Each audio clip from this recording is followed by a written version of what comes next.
Today, I had the pleasure of being on the Earn and Invest podcast hosted by Doc G.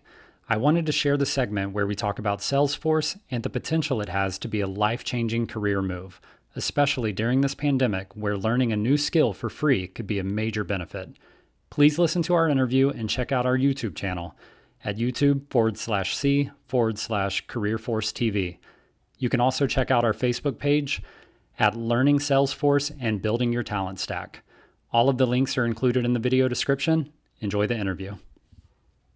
These are strange times. You and I were just talking off air about the fact that we're sitting in our homes in the middle of the day. For me, I do part-time hospice work, but it is not abnormal for me to be out and about. How about you? Tell me about your work schedule a little bit. Over the last 7 years, I have worked from home, so this isn't as life-changing for me as it is for most people. I know a lot of people are coping with working from home, or hopefully not, but sometimes people are coping with not working right now. For me, things haven't changed quite that much. It's more like I can't go grab a burger when I want to, but my typical day is I work in the mornings typically from about 8:30 to 12. And that's where I try to get most of my work done. I guess I found that's my most productive hours of the day. So I do work about 15 or 20 hours a week. I try to get those in the morning to be as productive as possible. As disruptive as this is for both you and I, for people who've lost their jobs, this is an incredibly disruptive time. I certainly see that in our community. There are a group of people who are chomping at the bit saying, boy, I can't wait till things open up again. I want to get back into the workforce. And then there's another group of people who really look at this time as an opportunity to learn new skills, to take on a new side hustle, or to pivot. And in fact, that's what we're going to talk about today. You are an expert in Salesforce. And if we're talking about what one possible pivot might be for people who are out there who are out of work or at least stuck at home right now, Salesforce is quite a possibility. Talk to me first and foremost, what is Salesforce? Salesforce is what is called a CRM system. So that's a customer relationship management tool. To try to put it into layman's terms, it is effectively the computer program that runs the back end of a company. So if you think about companies, it's not the website that you're looking at when you go to purchase a product. That's not what you're seeing. It's the back end of that. So it's everything from targeting new leads to marketing to people effectively to selling them something. It's where the customer support team lives, where they log cases and interact with you when you have a problem. It's all those things. So it's really for internal employees at a company. And it takes the business processes of a company and it automates those and makes them as efficient as possible so that these companies that may have these really chaotic or huge business processes that are hard to organize, and it simplifies those down so that you can bring a new employee on and have them up and running by lunchtime and they're good to go. So yeah, it's just a tool that makes companies with complex business processes seem to be pretty simple to use. And it seems to me like this is a widely used tool. So in other words, many companies in the United States are using it, and therefore there's a need for people who know how. Is it to use or to sell Salesforce? Yeah, so it is not to sell Salesforce. I am a horrible salesperson. I would not succeed in this job if it were anything related to sales, but it's what I would consider sort of like a white-collar tech career. It's a very millennial type career. There's a lot of flexibility for work from home, or you can come into an office. They have somewhere over 150,000 customers across the globe. Anything from, a mom and pop shop with 5 employees all the way up to Amazon.com, Coca-Cola, all your big enterprise companies. It's pretty amazing. And they even have a nonprofit offering where Salesforce is totally free for up to 10 employees if you run a nonprofit. So it's very popular in places like private schools or small dental and doctor's offices and things like that, especially if you have a nonprofit angle, because it's totally free for them.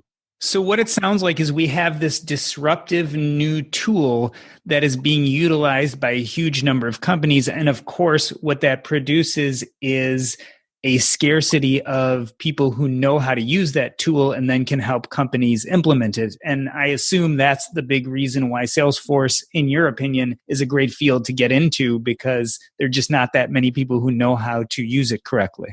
That's exactly it. I think you hit the nail on the head, and it's not the best kept secret in the world. If you Google Salesforce, you're going to get tons of results as far as how the company is doing. They've grown massively over the last 10 or 12 years. They just built the biggest skyscraper in San Francisco as their headquarters.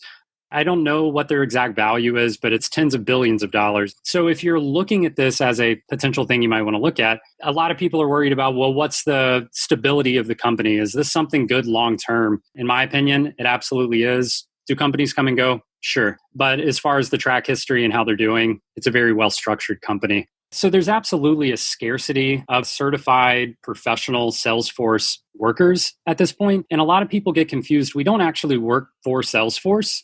We just support and enable Salesforce as a company. So like you mentioned, Salesforce is doing an amazing job globally at selling their product. They're selling this cloud software to companies. And the problem is they don't have enough professionals that know how to work with this tool to help their clients. So what's happening is when Salesforce is selling their product to these clients, the clients are excited to use it. They just bought this new shiny tool and they're ready to get going. And then they find out there are no qualified employees or consultants to help implement the tool for the next 3 to 6 months, and they're put on this wait list. And in that time, they may choose to use a different CRM system, or they may decide that they don't want to use Salesforce anymore and get cold feet. So the worst thing in the world for Salesforce is to have any amount of time where a potential customer has to wait for a qualified Salesforce expert to implement this tool for them. So what they've done is they've created an amazing 100% free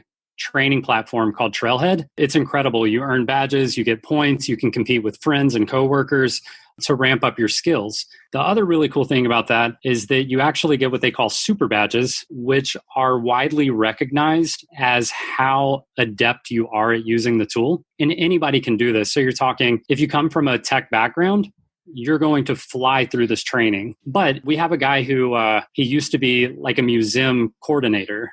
So he'd coordinate all the events at the museum. And he pivoted into working in Salesforce. And within 6 months, he was certified and landed a job making over 70 grand. And he had no background in this. So I know we have a lot of people with sort of limiting beliefs where they go, I don't know anything about tech. I'm not a tech person. So I wouldn't let that turn you away. Like I said, it's totally free. So if you want to give it a test drive and see if you like it, then there's really no risk.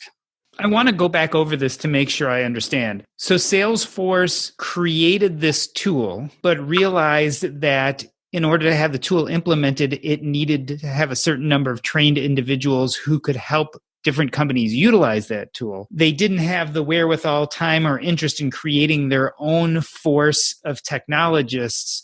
So they made a training program which anyone who wants to can engage, but you have to pass through the different hurdles, get the different badges. But if you do that correctly, then not only do you come out having a skill which you can then get paid a very reasonable salary for, but Salesforce, the company, benefits because they now have technicians out there to help these different businesses, which means that they don't have to worry about these companies going and using a different CRM management type tool. I would say that's exactly right. And really, the typical path for a quote unquote Salesforce professional is if you're coming out of the gates and you're hearing this and you're going, I'm mildly interested, I might want to see what this is about. Really, what you're going to do is you're going to go sign up for a Trailhead account, and immediately you're going to start training and you're going to get a couple of badges. You're going to learn a few things. You're probably going to be a little lost at first, but after a few hours training, you're going to start to grasp things. And then you're going to move through that. And as you move through this, you're going to earn badges. And then eventually you're going to say, I'm ready to take the certification test. So there are probably 15 or 20 different certifications, but the Salesforce Administrator certification is the baseline first one that you're going to want to take. And once you take that and pass that certification, that's when employers are going to look at you and have a certain level of trust. And they're going to say, this guy is a certified Salesforce professional. I trust him to operate inside of our backend system for our company. And so let's give him a shot. So that's sort of how that works. Your first year, your first job, if you have no IT background, you might come in at, say, $50,000, $65,000 a year. But the amazing thing about Salesforce is how quickly salaries ramp up over time. So once you complete your first couple of years, immediately you're going to be making probably close to $80,000, $90,000.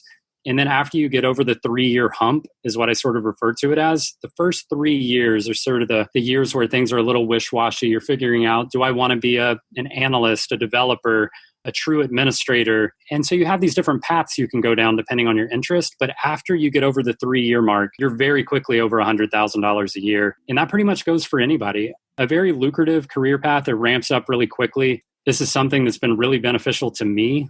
Out of college, this was my first job and this is all I've done for the last 10 years. And I really have no reason not to share this with other people because there is so much demand. There's no harm done to anyone who's already a professional in the field. So we're here with Bradley Rice talking about potential pivots during this time of shelter in place, especially if you are someone who's lost their job and are sitting around the house trying to figure out what skills you can attain. Salesforce seems to be a very reasonable option. Bradley, now tell me, what is the road then you take after you've gotten the Salesforce training? Do you become an independent contractor, or are people taking these skills and being hired by large companies? You can go a couple of different routes. The normal route is to start applying for W-2 positions at local companies in your area. Because again, we talked about Salesforce has over 150,000 clients. There are going to be companies in your area that use Salesforce unless you're in a very rural, part of the country. You would typically go jump right into employment for like a W-2 job, working in an office. You typically work in the office for your first year. And then after that, you can choose to be remote if that's the route you want to take. Now, some people do choose to come right out of the gates and be contractors. That's a little bit different ballgame, I'll say, because when you're a contractor, there's a different level of responsibility. You have to be in charge of your non-disclosure agreements, your contracts, your payment terms, all those types of things that if you're not familiar with running and operating a business, that can be a little overwhelming right out of the gates. But if you've operated a business in the past, if you've had an LLC, then yeah, you can jump right into contracting if that's the route you want to go. One of the things I could see people worrying about with Salesforce is that it's a fad. Most of us hadn't heard of it until recently, but now you tell me you've actually been doing it for 10 years. So this technology has been around for a long time and has stuck around, hasn't been misplaced or replaced by something else. That's exactly right. Salesforce sort of came along and the big dog in the game was Microsoft using a tool called Dynamics. They're still extremely popular, but they're by far the number 2 tool now. Over the last 10 to 12 years, Salesforce has not only entered the game and gotten a big piece of the pie, they very much dominated the CRM game, if you will. And it's continued to grow. And they have a really interesting business model, much like a smartphone or a piece of technology like that, where you get Salesforce like a phone when you pull it out of the box.